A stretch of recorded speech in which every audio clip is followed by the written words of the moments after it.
continuent d'exister malgré les méfaits de nos gouvernants et de nos gouvernements, qui ne cessent de créer des barrières entre nous, de la haine, de la détestation, du fait du pillage et de la violence, qui ne cessent de nourrir. La France est à l'heure du choix, à la veille peut-être d'une guerre au Niger, alors qu'elle se voit concurrencée dans des stratégies de pillage et de prédation par d'autres puissances étrangères,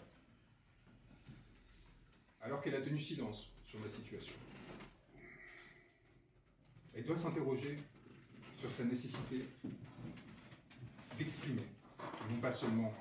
de soutenir silencieusement les peuples africains. La France, mon pays, doit se tenir du côté des peuples, elle doit avoir ce courage si elle souhaite maintenir un lien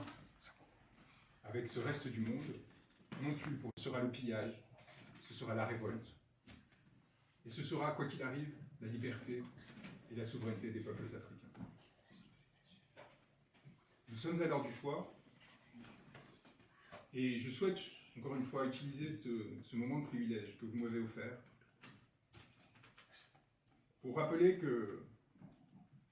si j'ai été enlevé en Mauritanie par des hommes cagoulés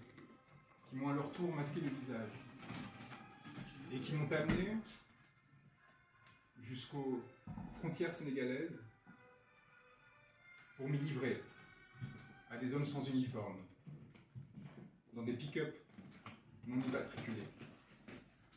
sans respecter le moindre des droits fondamentaux, à 6 mois d'une échéance cardinale pour le devenir du Sénégal, mais également de l'ensemble de la sous-région, et peut-être du continent, qui déterminera des bascules fondamentales. Ousmane Sonko reste hospitalisé, souffrant notamment d'insuffisance rénale suite à une grève de la faim, mise en œuvre pour attirer l'attention non seulement sur son sort, mais sur celui de l'ensemble de ses frères et sœurs de lutte qui sont persécutés sur son pays, sur son territoire. Et il me semble essentiel de prolonger ce mouvement de solidarité et l'action démocratique au Sénégal, comme le prévoit sa constitution, et de s'assurer que la volonté souveraine de ce peuple soit respectée. Il en va de nos intérêts à tous, y compris ceux des sociétés occidentales. Il en va d'une idée du genre humain. Il en va aussi d'une potentielle nuit noire dans laquelle serait plongé le Sénégal si les desseins du pouvoir actuel étaient respectés et que ceux-ci réussissaient arbitrairement à empêcher une partie de la population de se voir représentée. Nous avons demandé à Ousmane Sonko de mettre fin à sa grève de la faim, pour une raison très simple. Cet homme fait communauté. Cet homme permet à des milliers d'autres, comme je l'ai vu à Dakar, mais aussi au-delà, de retrouver une forme d'espoir et d'espérance parce qu'il leur permet de retrouver un sens de la fraternité et de la lutte collective. Ce n'est pas l'individu en tant que tel qui compte, c'est ce qu'il a su enfanter et créer. En conséquence de quoi nous avons besoin de lui, encore une fois, non pas du fait d'une lutte idéologique, mais simplement parce que, à travers lui, nous allons protéger cette idée du politique, qui consiste à créer du lien,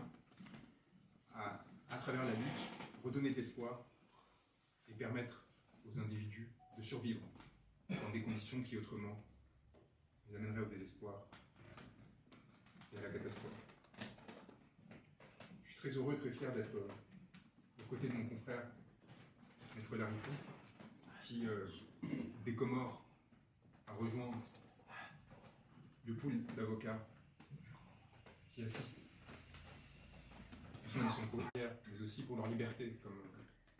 le cas de Babacar Ndiaye l'a encore démontré, parce qu'ils ont